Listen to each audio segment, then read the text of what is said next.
He was born in a small Austrian village on the border with Germany, and his family was quite poor. 3 of his siblings died in infancy.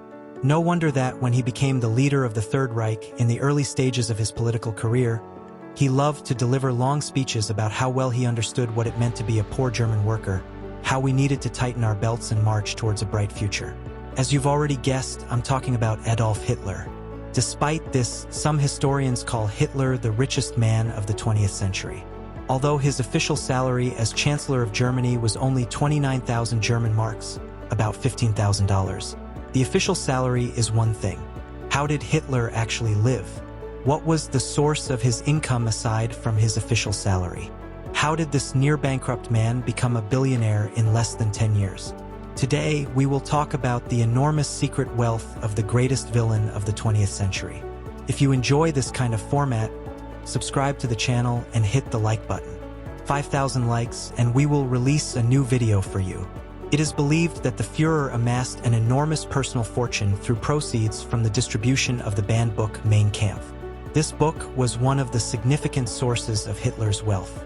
It was initially written as a political tract but also served as a source of funds to cover expenses from the treason trial Hitler faced in 1924. The reason for the trial was that in 1923, he led an attempt at a coup that would come to be known as the Beer Hall Putsch. Income from the book allowed him to lead an extravagant lifestyle, collecting cars and purchasing luxurious mansions throughout the country. It might seem that the video could end here, but the money from the book was just the tip of the iceberg. Money poured into his personal pockets from the sale of postage stamps with his image, as well as from any printed product featuring his face. The funds were deposited into the Führer's secret bank accounts. You might say, well, even in Nazi Germany, nobody could cancel copyright laws, so he earned royalties for his posters, stamps, and book, so what?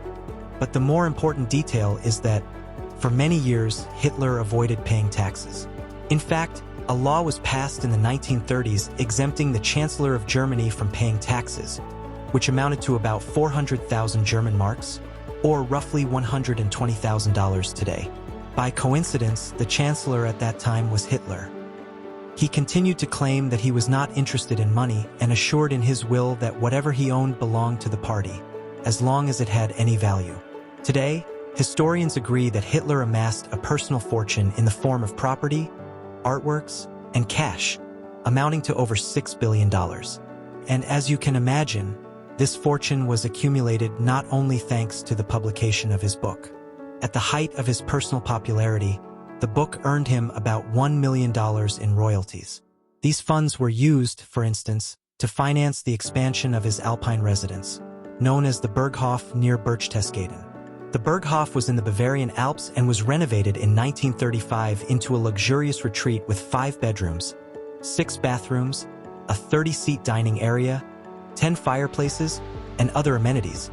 Although Hitler did not smoke, smoking was allowed on the terrace. This house was decorated and designed by Hitler himself. The Führer also invested at least 2 million Reichsmarks into the accelerated secret reconstruction of a palace in Poland, which was meant to become another residence. On the other hand, despite his vast wealth, Hitler's expenses were quite modest. He almost completely gave up his salary as Chancellor of the Reich. According to Hitler's Chamberlain, the Führer didn't even carry money with him while traveling.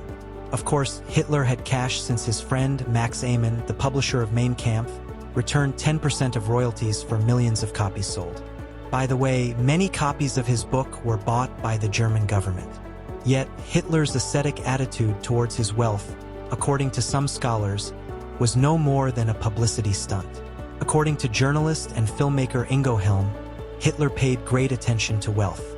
Indeed, during World War II, the Nazi army amassed thousands of tons of gold from defeated countries like the Netherlands, Belgium, France, and many others.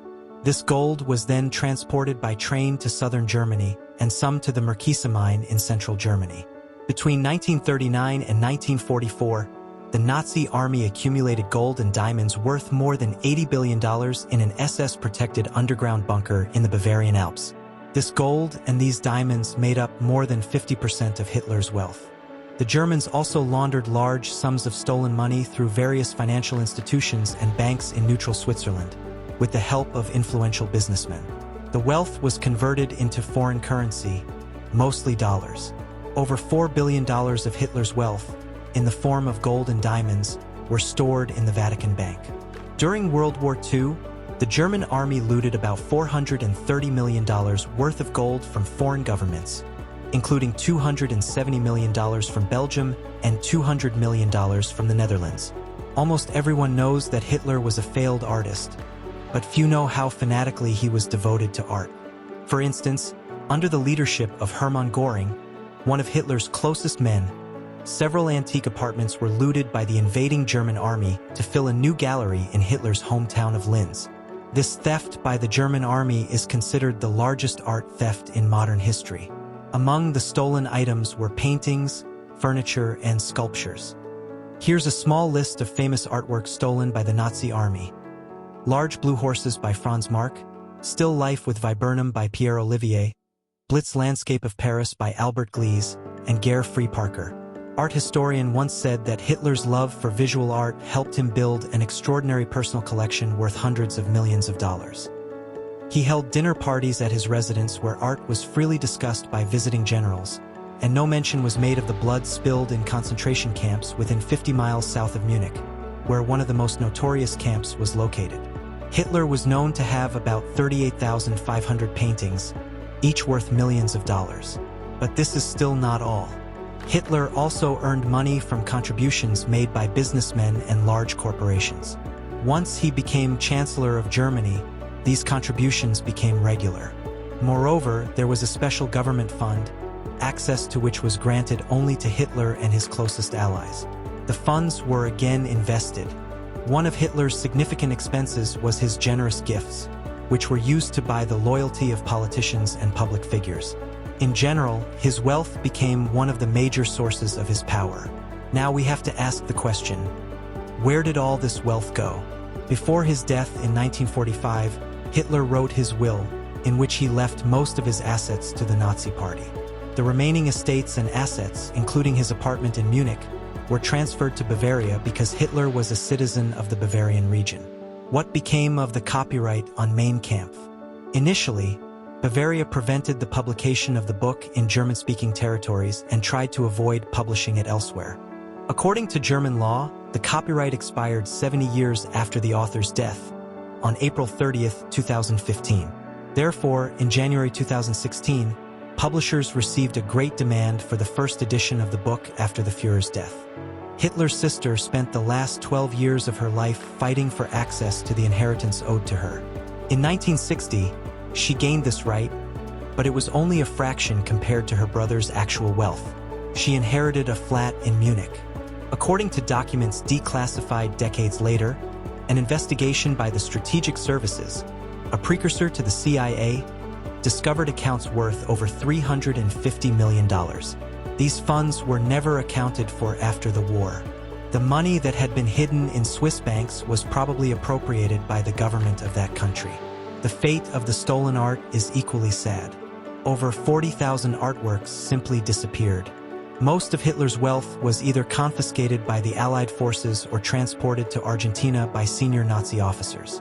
For example, Officer Adolf Eichmann fled to Argentina on a submarine filled with gold and diamonds worth over $2 billion. Walter Roth, another high-ranking officer, also escaped Germany with art and gold. Interestingly, by early 1944, the Germans began transporting gold and artworks to Argentina on various ships and submarines. Most of these vessels took the long route through the African coast to evade the British fleet. Records indicate that over 20 such ships and 25 submarines filled with Nazi gold and art were sunk in the Atlantic.